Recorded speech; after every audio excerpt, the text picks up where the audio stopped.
जय राधा माधव कुंज बिहारी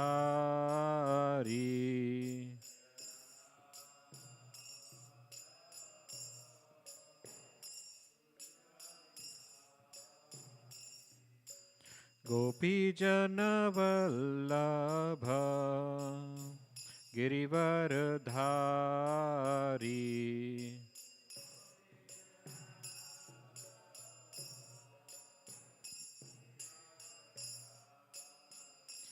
जय गोपी जन वल्लभ गिरिवरधारी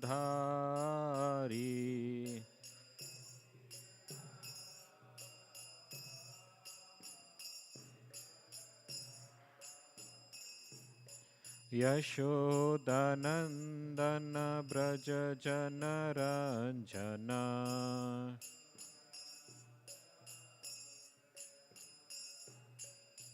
यशोदानंदन ब्रज जन रंजना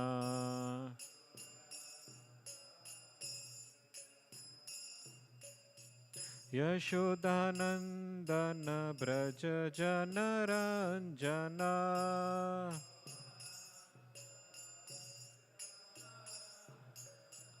यशोदानंदन ब्रज जन रंजना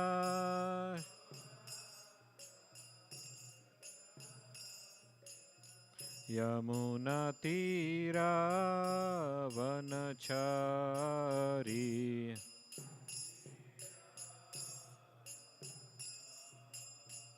यमुना तीरा वनचारी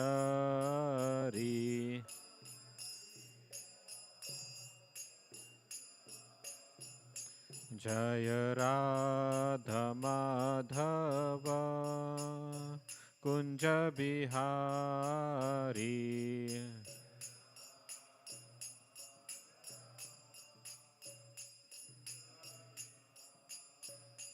जय राधा माधव कुंज बिहारी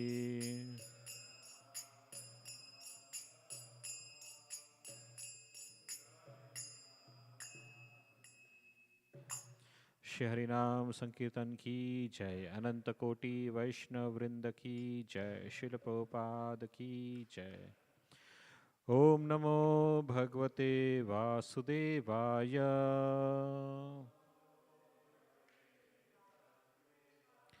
ओम नमो भगवते वासुदेवाय।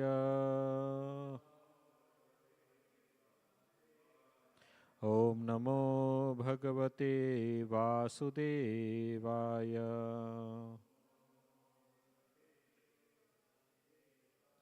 नारायणं नमस्कृत्य नरं चैव नरोत्तमं देवीं सरस्वतीं व्यासं ततो जयमुदीरये। नष्टप्रायेषु अभद्रेषु नित्यं भागवत सेवया भगवती उत्तम श्लोके भक्तिर्भवती नैष्ठिकी। कृष्णाय वासुदेवाय देवकी नंदनाय च नंदगोपकुमाराय गोविंदाय नमो नमः। So reading from Srimad Bhagavatam, Canto 11, Chapter 8, the story of Pingala, text number 9. Stokam stokam grased grasam deho vartet yavata grihan ahimsan atisthet vrittim madhukarim munihi स्तोकं स्तोकं ग्रसेद् ग्रासं देहो वर्तेत यावता गृहान् अहिंसन् आतिष्ठेत् वृत्तिं माधुकरीं मुनिः स्तोकं स्तोकं ग्रसेद् ग्रासं देहो वर्तेत यावता गृहान् अहिंसन् आतिष्ठेत् वृत्तिं माधुकरीं मुनिः.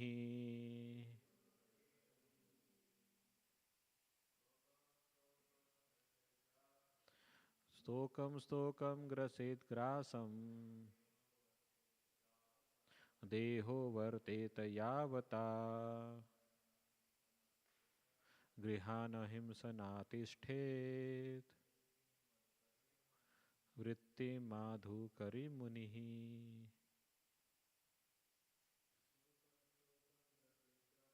स्तोकं स्तोकं ग्रसेत् ग्रासं देहो वर्तेत यावता गृहान् अहिंसन् आतिष्ठेत्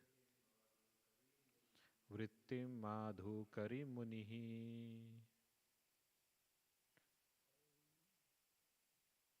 Okay, word to word translation. Stokam stokam, always a little bit. Graset, one should eat. Grasam, food. Dehaha, the material body. Varteta, that it may live. Yavata, with that much.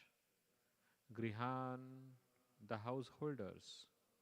Ahimsan, not harassing. Atishtet, one should practice. Vrittim, the occupation.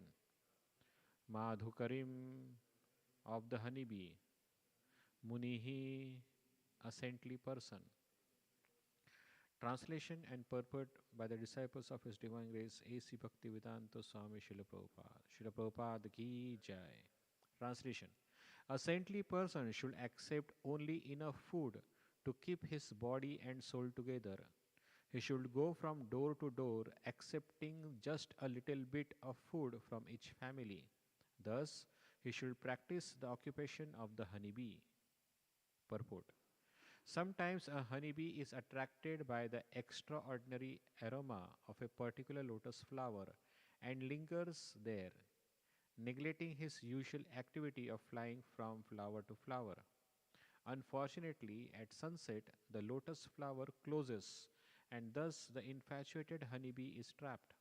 Similarly, a sannyasi or brahmachari may discover that excellent foodstuff is available at a particular house, and therefore, instead of wandering from place to place, he may become a veritable resident of such a well fed household.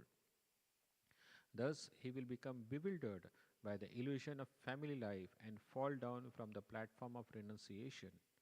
Also, if a mendicant takes unfair advantage of the Vedic custom of charity and takes too often from a single family, the resentment he causes will disturb the social order. An ideal sage should, like the honeybee, travel from place to place, but he must be careful not to become a chubby bee by going to many houses and eating sumptuously at each house. According to Srila Bhaktivedanta Thakur, such a chubby bee will undoubtedly become entangled in the network of Maya. No one should be overly attached to the gratification of his tongue because this will lead to an overstuffed belly and then uncontrollable lust.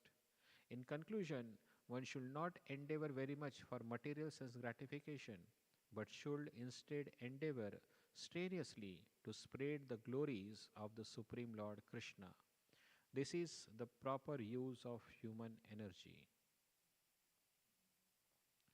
ॐ अज्ञानतिमिरन्धस्य ज्ञानाञ्जनशलाकया चक्षुरुन्मिलितं येन तस्मै श्रीगुरुवे नमः श्रीचैतन्यमनोभीष्टं स्थापितं येन भूतले स्वयं रूपा कदा मह्यं ददाति स्वपदान्तिकं वन्देऽहं श्रीगुरो श्रीयुतापदकमलं श्रीगुरून् वैष्णवांश्च श्रीरूपं साग्रजातं सहगण रघुनाथान्वितं तं सजीवं साद्वैतं सावधूतं परिजनसहितं कृष्णचैतन्यदेवं श्रीराधा कृष्णपादान् सहगण ललिता श्रीविशाखान्वितांश्च हे कृष्ण करुणा सिन्धो दीनबन्धो जगत्पते गोपेश गोपिकान्त राधाकान्त नमोऽस्तुते तप्त कांचन गौरांगी राधे वृंदावनेश्वरी वृषभानुसुते देवी प्रणमामि हरिप्रिये वाञ्छाकल्पतरुभ्यश्च कृपा सिन्धुभ्य एव च पतितानां पावनेभ्यो वैष्णवेभ्यो नमो नमः जय श्री कृष्ण चैतन्य प्रभु नित्यानंद श्री अद्वैत गदाधर श्रीवासादि गौरभक्तवृंद हरे Krishna Krishna Krishna Hare Hare Hare Ram Ram Ram Hare Hare Hare Krishna. I will read the translation again.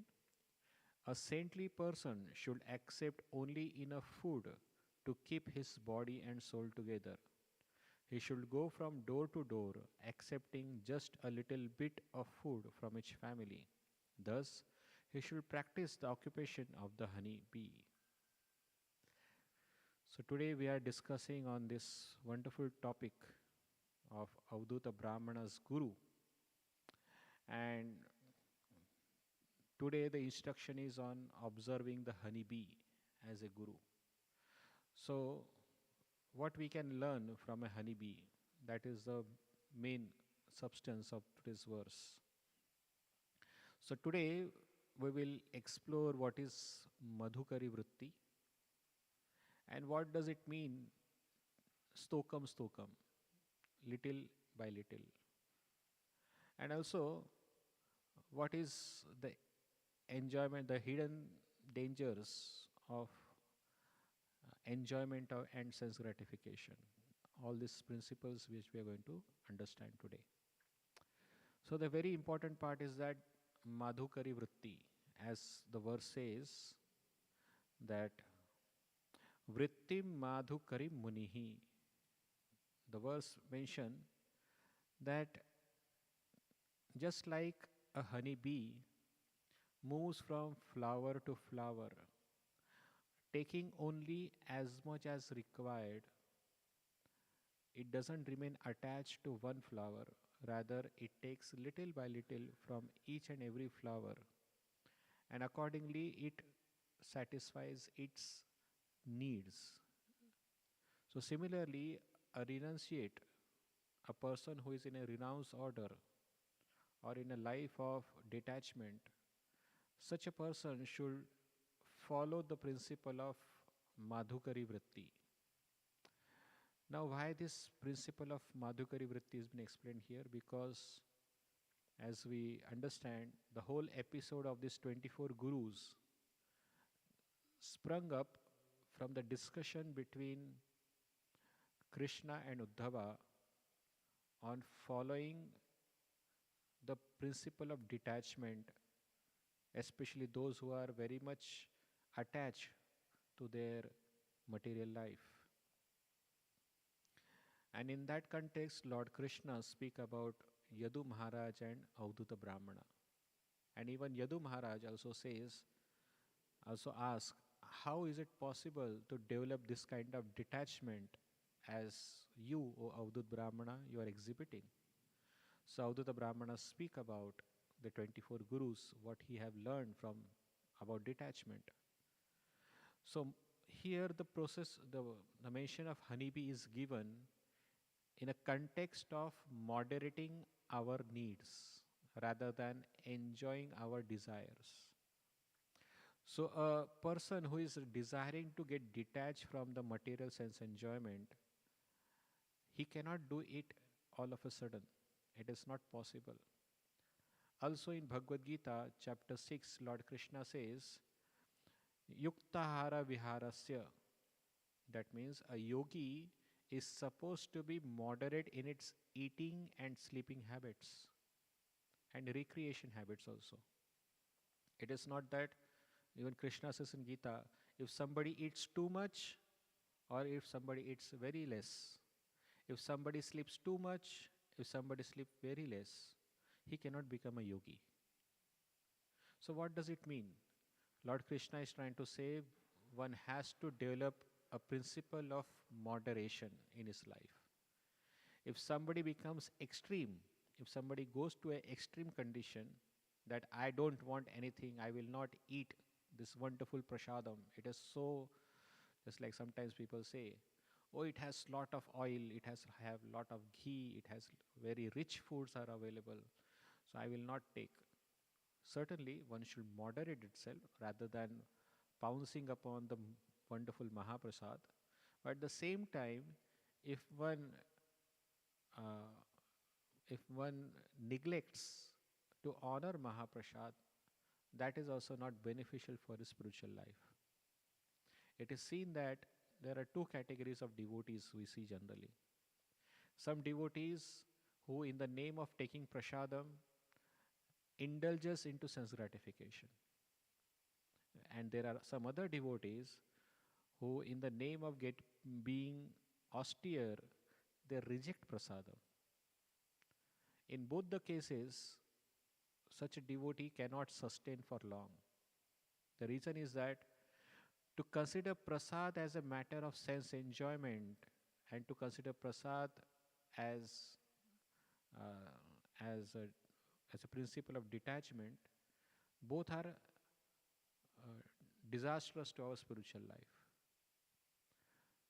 We understand from Chaitanya Charitamrita that Sarvabhauma Bhattacharya, when he was, since he was a very big Karmakandi Brahmana before, a Nyaya philosopher, but when he became a devotee, he understood the importance of prasadam. So when he received prasadam from Chaitanya Mahaprabhu, Jagannath Mahaprasadam, when he received it, even though he was not clean, because he just woke up from his bed and immediately he received Jagannath Mahaprasadam, he immediately honored it rather than saying that, oh, I am not clean now, I will take later, oh, this is not good for me, I will not take this one. So, as soon as one get prasadam or one get Krishna's Mahaprasad, one must honor it. Now, again, the word honor is used here. One has to honor the prasadam, not enjoy the prasadam. So here, very much important principle which we are discussing is that when we get in the mode of enjoying prasad or enjoying the facilities, then it is a cause of bondage. And honeybee describes the sense of moderation. One should not be overtly detached and one should not be overtly attached. Rather, one should take what is essential and that too not getting attached to one place. Here it is said that the honeybee does not take everything from one flower. It takes only what is needed. Also, it does not damage the flower. Rather, it keeps on moving from one flower to another. These four principles of honeybee is very essential, especially for those who want to advance in spiritual life, and especially to those who want to develop renunciation in this material world. First, he does not take everything from one flower. What does that mean? It means a devotee is not supposed to be attached to one person. Just like Prabhupada says in the purport, that sometimes a sannyasi or a brahmachari becomes attached to one place. And sometimes we see that a grahastha householder as a matter of duty, he invites a sannyasi or brahmachari to his house for prasadam. And also, such renounced person goes to their house and honor prasadam. But sometimes these people can get attached to the wonderful tasty prasad. As Prabhupada says here, that if one gets attached to such thing, that it becomes difficult for his practice of spirituality. Srila Bhakti Thakur says, one should not become like a chubby bee. Chubby bee means fatty, fatty sannyasi or fatty brahmachari. Otherwise, it will become hindrance to his spiritual life. So it does not take from one family. That means he don't get attached to one. Now, in the future verses, we will hear from about Pingala story. So the same principle of is said that one should not be attached to one person. So I will not narrate about Pingala because it is going to anyway come in the future. But there is a story of Raghunath Das Goswami when he came to Jagannath Puri and he was practicing renunciation. Initially, he was standing standing in the line of a beggar's people, where he was begging from the visitors who are coming to a temple. And sometimes, Raghunath Das Goswami was saying that sometimes I get thinking, oh, this person will give me donation, oh, that person will give me donation. Last time this person has given me donation, so naturally this time also they will give me as a donation. So one becomes attached. Even though one may be practicing a principle of detachment by begging, but still there is a risk of getting attached to one person. That means one start expecting, because regularly somebody is giving and then we start getting expecting from that person. So that is also very harmful. So Raghunath Das Goswami eventually gave up that also. He stopped begging and he started to take the remnants of foodstuffs from the dustbin, or we can say discarded prasadam of Jagannath. So why it is so? Because a sense of attachment also develops. Even though you are a beggar, even though we are practicing a situation of begging lifestyle, if we are too much attached to one person, too much attached to a householder, too much attached to one temple, too much attached to one service, then it is a cause of bondage. There is a story of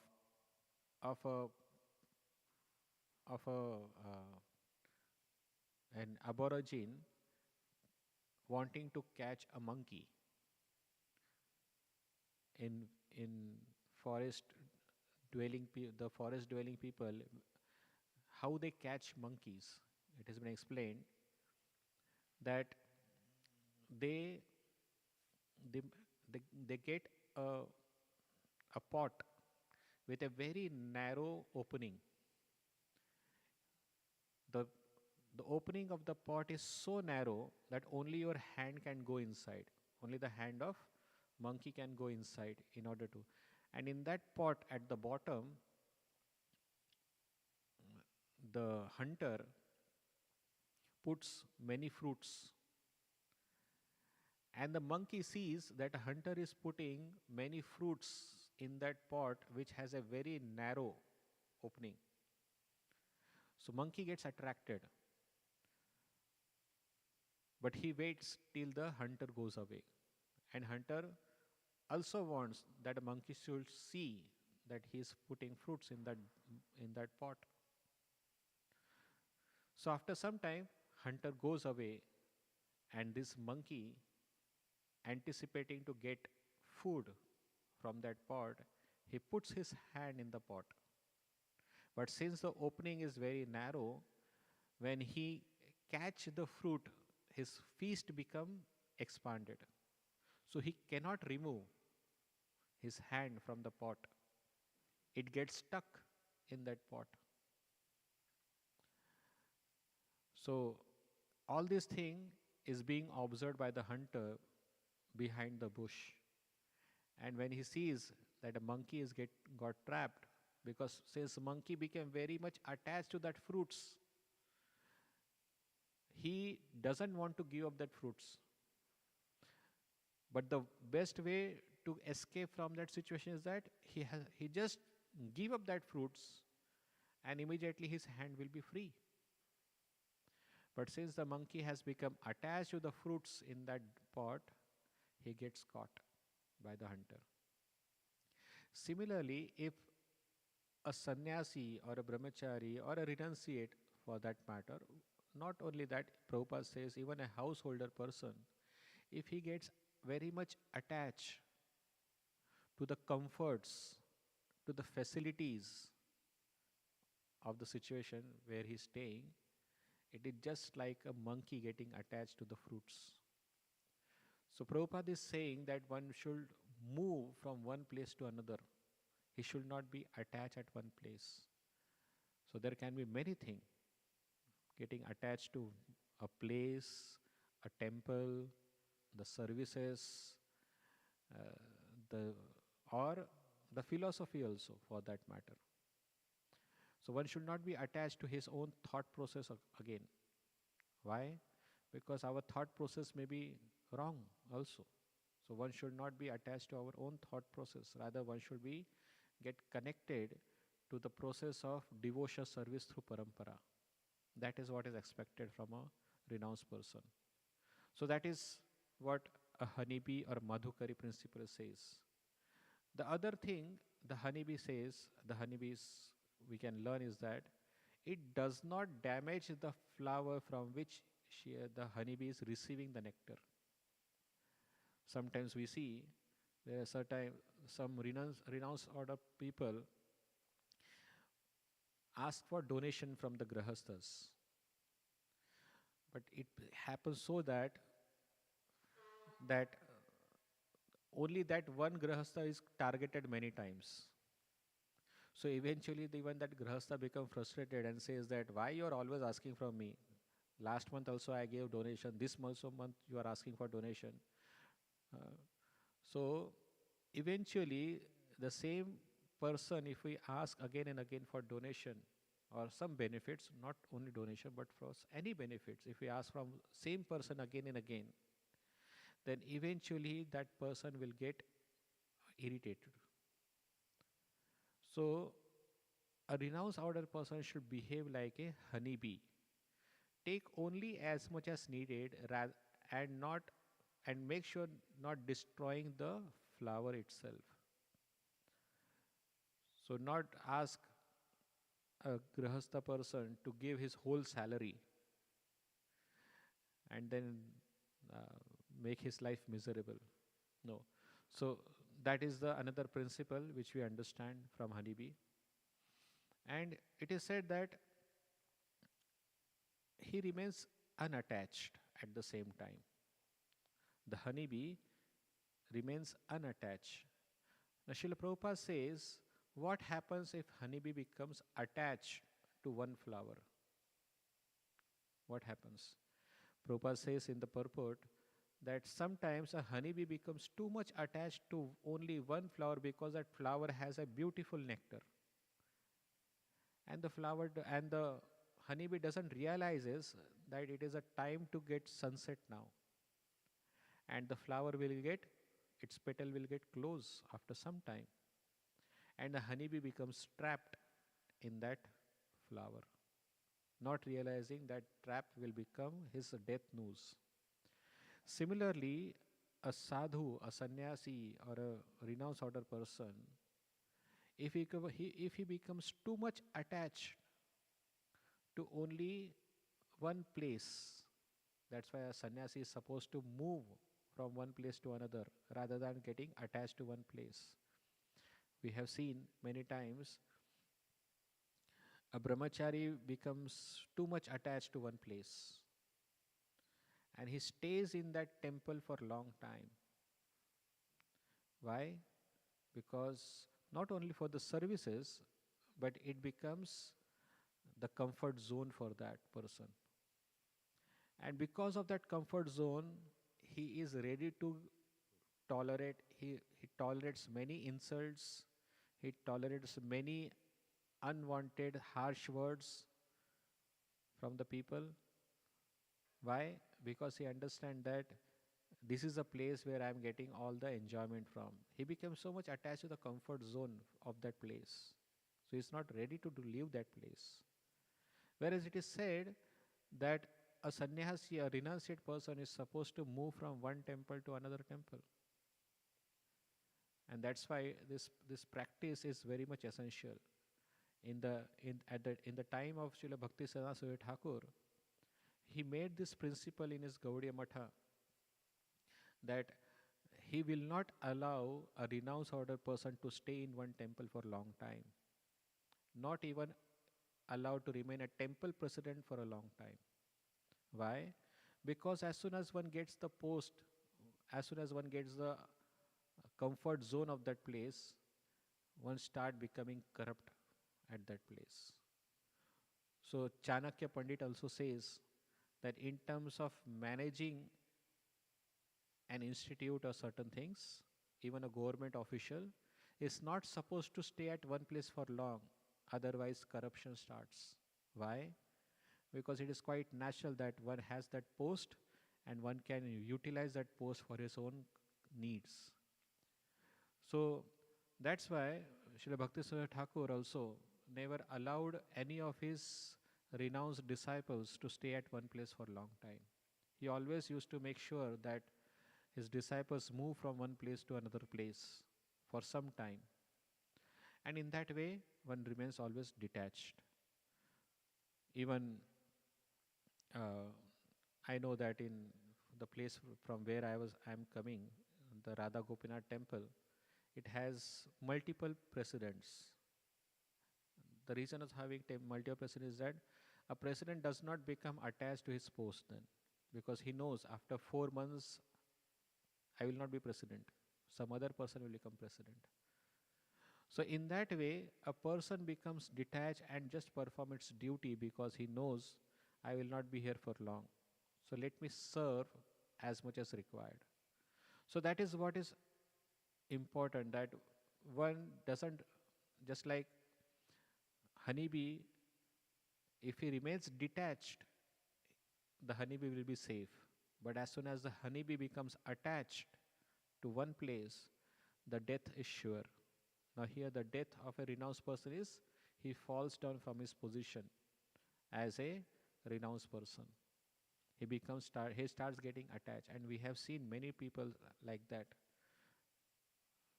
Many times we see the material life, even the renounced order people, they start hoarding, they have their own bank balance, they overconsume, they exploit resources. But Bhagavatam says, take minimum, live simply, and think deeply. Simple living, highly thinking, high thinking. But we are living, we are hardly thinking. That is not supposed to be done. So, deho varteta yavata. One should take only as much, how much we should take? Only to maintain the body. Deho varteta yavata. Now, to maintain the body, that much only we should take.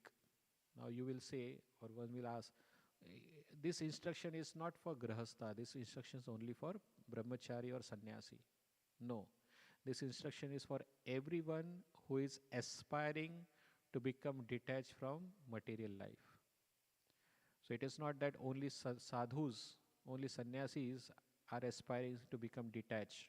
No, grahastha ashram also one person has to take to the process of renounced life again. He has to practice it. Slowly but surely one has to come to the level of detachment. It is not that being a grahastha one can remain attached. It is not expected. That is not what Vedic teachings are.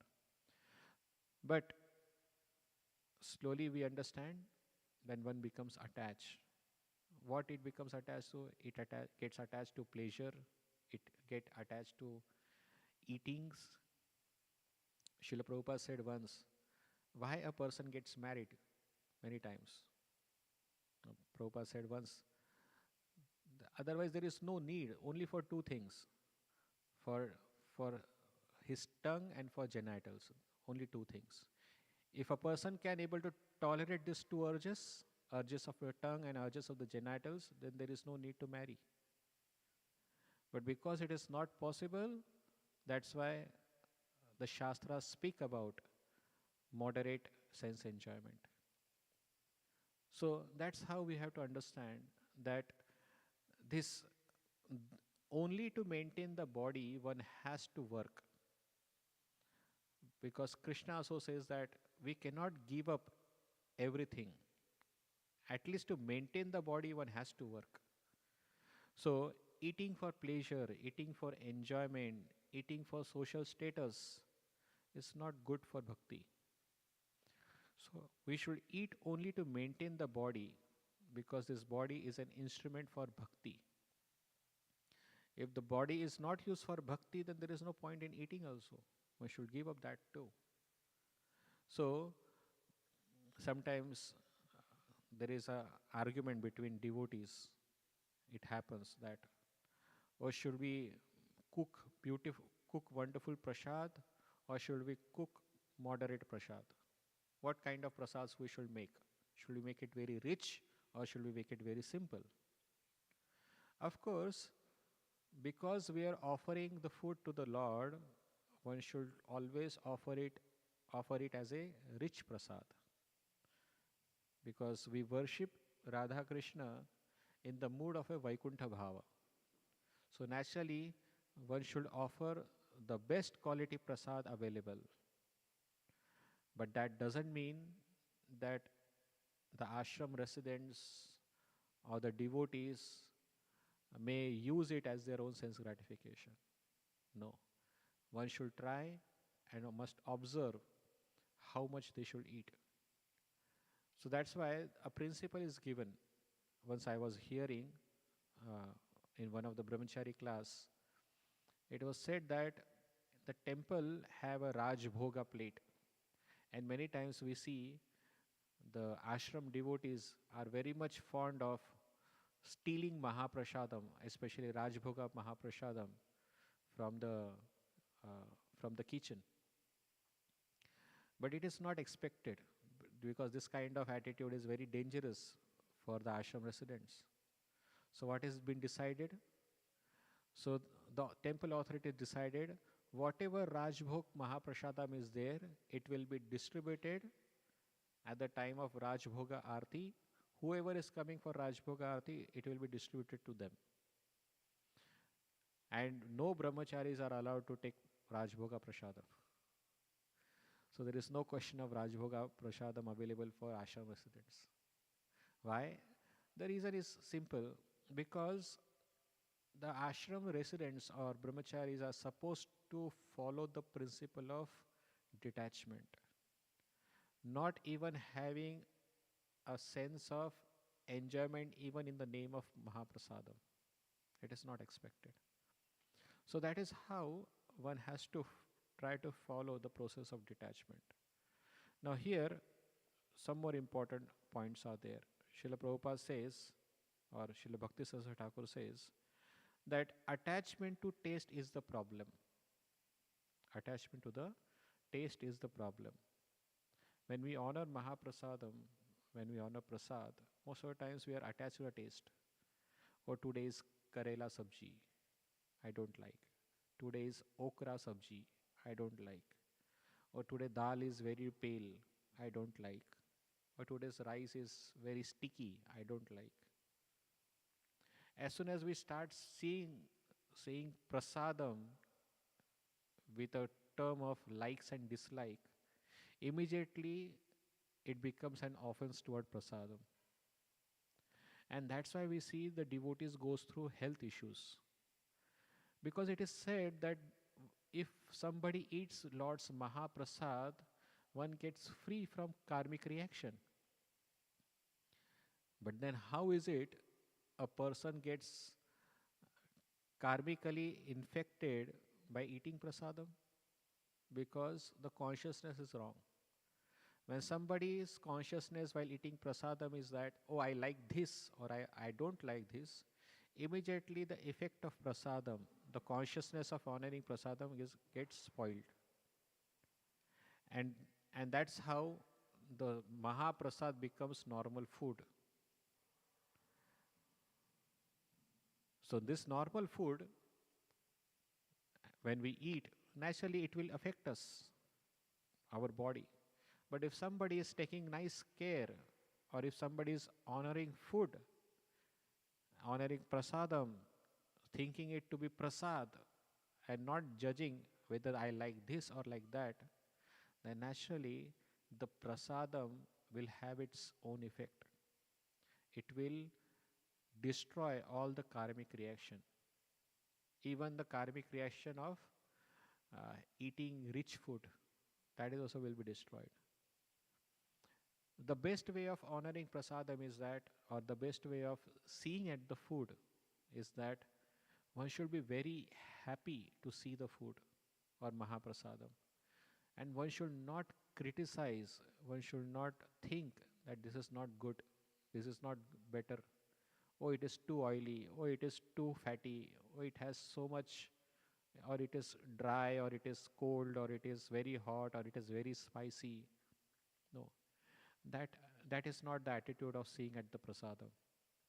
It is prasad. Prasad means prasad. If it is an example is given is that why it is said that anybody who take bath in Ganga water, he gets immediately freed from its karmic reaction. But still, we see that those people who are staying on the bank of Ganga, they are suffering from karmic reaction. Even though they are taking bath every day, 3 times a day, every day, even though they take bath in Ganga water, why they are still suffering? The answer is given that they are not thinking to be a holy Ganga water. They are thinking it to be a normal, regular H2O water. What is H2O? A simple water. So it is all in the consciousness, one has to understand. If we think the Ganga water to be to be to be the Charnamrit of the Supreme Lord, then it will have effect on your karma. If we don't think, if we think Ganga water to be normal, any normal water, then it will have the same effect. Hare Krishna. So similarly, it's regarding the prasadam also. If we think the prasadam to be an ordinary food, considering it to be like with a mood of a taste, like I like it, I don't like it. This is according to my taste. It is according to my what to say, my diet rules. Then certainly we will not have the effect of prasadam. So, by saying that, does it mean that we should not control our diet? Because we have some health issues. And if we say that, oh, it is prasadam, let me take it, but what will happen if we take it? So then one should follow the principle of Haridas Thakur. When Srila Haridas Thakur was very sick, he was having, he was on his, almost on his death time. He was very sick. And his rule was that without chanting 192 rounds, he will not take drink or he will not take food or water. But when he was very sick and he was not able to chant his complete quota of round, he was not drinking or eating anything. But one day Chaitanya Mahaprabhu came there with Jagannath Mahaprasadam. So he didn't reject Jagannath Mahaprasad. Haridas Thakur immediately offered his obeisances to Mahaprasad and honored very little. Honored very little. Even though he was sick, but still he took it as a as honoring the Mahaprasadam. Similarly, even though we may be sick or we have certain diet prescription, what general principle we can follow? If we have the facility, we can cook food based on our diet and offer it to Krishna. Otherwise, if we already have food that is cooked for Krishna, which is not according to our diet rules, then we must still honor some part, whichever is uh, conducive for our diet. Otherwise, if we start rejecting with a mood of likes and dislike, it is an offensive understanding toward Mahaprasadam. So we have to be very careful with this too.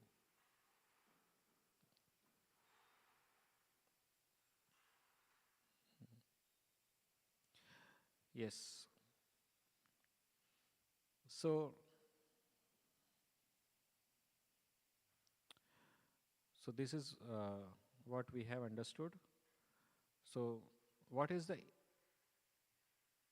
so what we have learned from today's discussion? We have to the the five important lessons which we today learn is that take only what is necessary. From honeybee, we understand take only what is necessary. Avoid attachment to taste. One should avoid attachment to taste. We should accept it as Mahaprasadam. Third, we have to understand don't depend on material arrangements. The situation may change, or rather, one may get attached to the comfort zone. Comfort zone is very bad. One should be always ready if the situation changes. Just like sometimes people say that people see they get affected. If the situation changes, their bhakti gets affected. Why?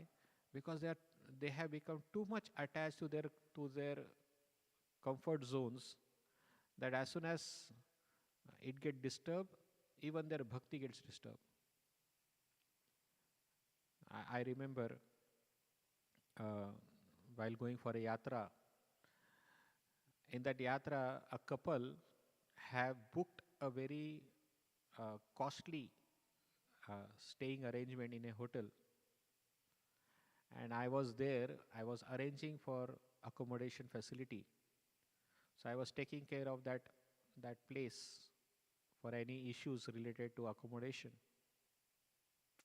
And somehow or other, that one specific room doesn't have AC running at that time. And the owner of the hotel has requested me or has told me that the AC is going to be replaced by a new one, but it will take some time. So I was explaining the same thing to that couple, but the couple was not ready at all. They were arguing that we have paid so much. We want AC in our room from the very beginning. I don't want to hear anything. And they started blasting left and right. So even though came to for a yatra, which is supposed to have an austere yatra, but still the facility has been provided, but one becomes too much attached to the facilities, to the comfort zone, that it gets immediately affects their spiritual practices. That is how the danger of getting attached to our comfort zones. One should be ready, even though we don't get that kind of facility. Does my bhakti gets affected or not? That question we should ask. We should be ready to practice bhakti in any situation, whether we have good facility or not facility. One should be ready to practice, and that's why in Varnashram system there is a situation called as Vanaprastha ashram. Because in Grahastha life one becomes attached to the facilities and comforts of household life. Even though one may practice bhakti in household life, still there are chances of getting attached to the facilities and comforts of the household life. That's why a devotee is asked to follow the principle of Vanaprastha. That means don't stay in the household life, go for a Tirtha Yatra or pilgrimage. Why pilgrimage is recommended for the Vanaprastha life? The reason is that at pilgrimage you will not get many facilities. And because there are not much facilities available, one naturally becomes or one naturally overcomes the habit of utilizing comfort zone. And slowly, slowly he start becoming austere and ready to accept the situation as it comes, as a mercy of the Lord. So yes, one should be very careful. One should try to follow the honeybee principle. But again, this is only the positive aspect of honeybee principle. In further verses, you will find the negative aspect of honeybee principle too. Honeybees, it hoards the nectar, and one day a honeybee collector comes and takes everything away from the honeybee. So, one guru, two different messages. Honeybee, in a positive sense, it takes only as much as required, and in other sense, honeybee is considered to be a hoarder also. So that is the nature. That's why it is said that one cannot take analogy to its absolute sense. Analogy is again relative. You can use the same honeybee for explaining detachment, and the same honeybee can be used to explain the principle of attachment. So that we are going to listen from further verses. Thank you very much. I hope there are no questions.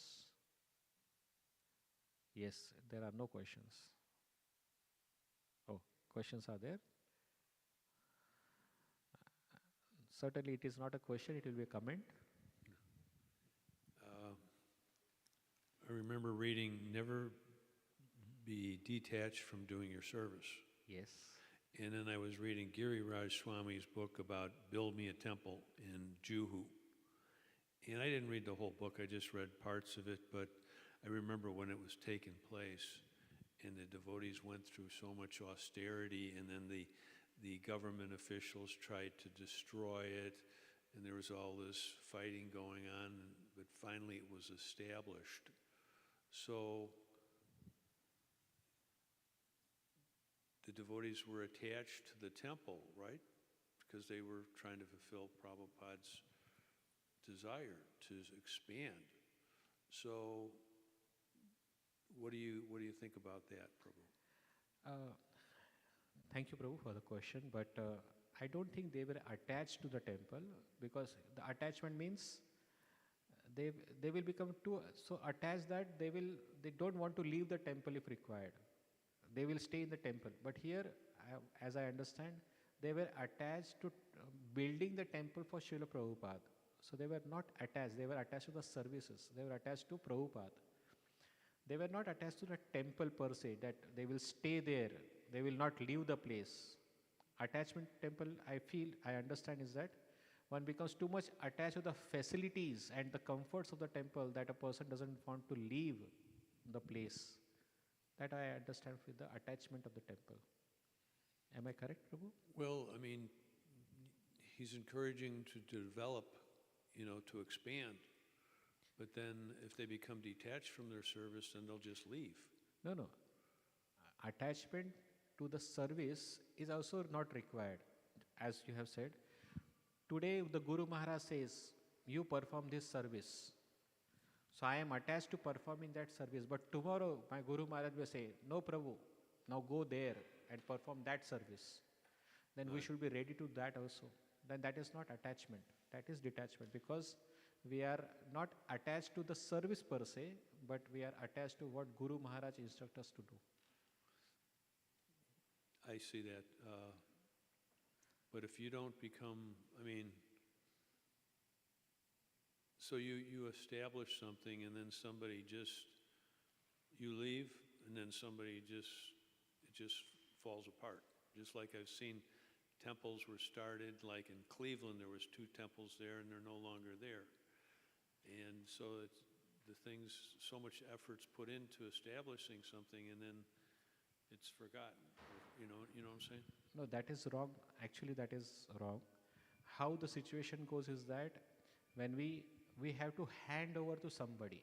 It is not that, see, this is my laptop. I must not be attached to this laptop, but that doesn't mean I must not take care of it. I have to take care of it. But when I've been asked to leave this laptop, I should be ready also.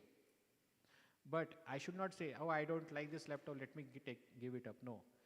I will give this laptop to somebody who is much more worthier, who will utilize this laptop very nicely. Similarly, the ideal situation should have been those who have established the temple, before giving up the services of the temple, they should have handed over to somebody else who are Who's, more who's responsible? was responsible. But if he's not responsible, then it's kind of, That is a wrong philosophy altogether.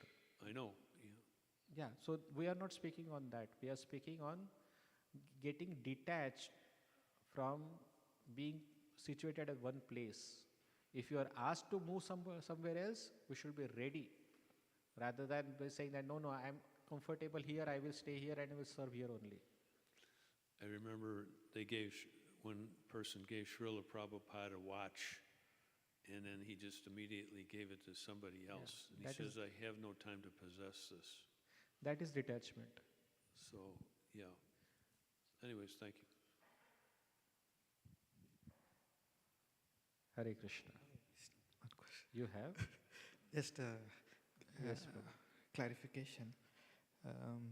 Sometimes people take, you also know the situation where people take kshetra sannyas. Kshetra sannyas. Yeah. So, does that mean that they were attached to that place? That's why they took kshetra sannyas?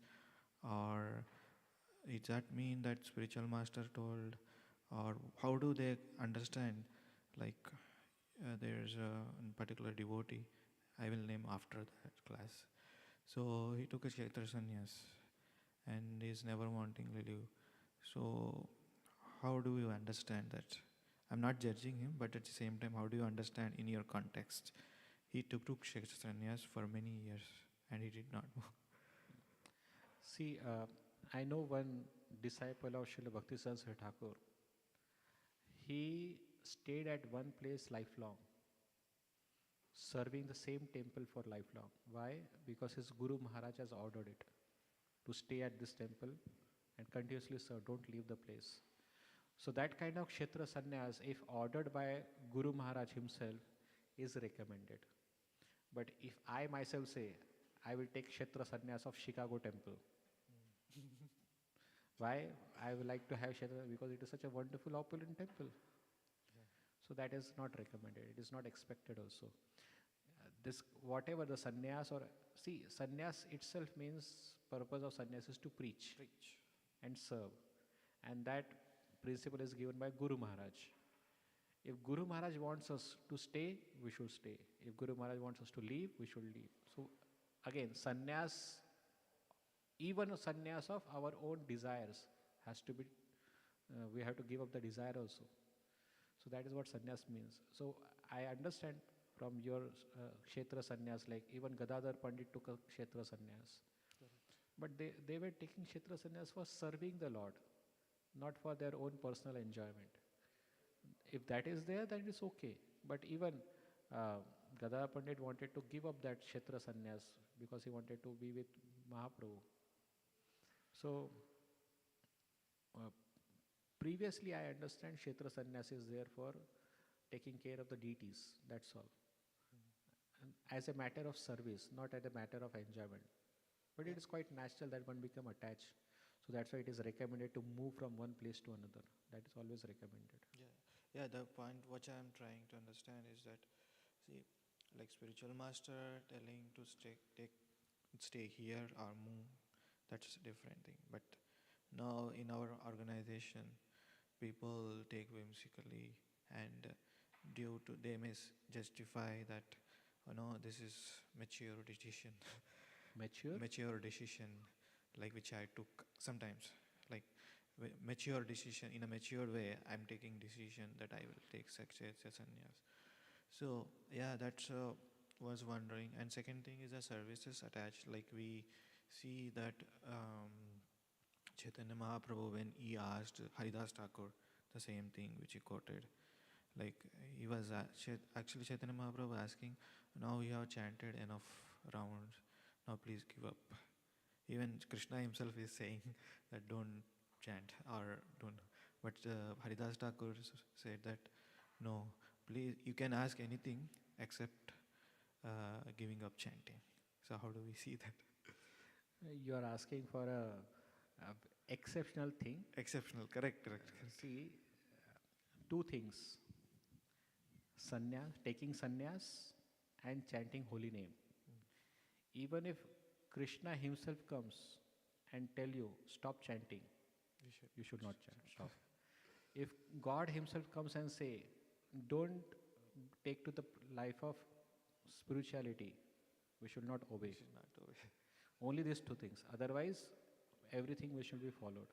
So here, when Chaitanya Mahaprabhu says, no need to chanting, so certainly.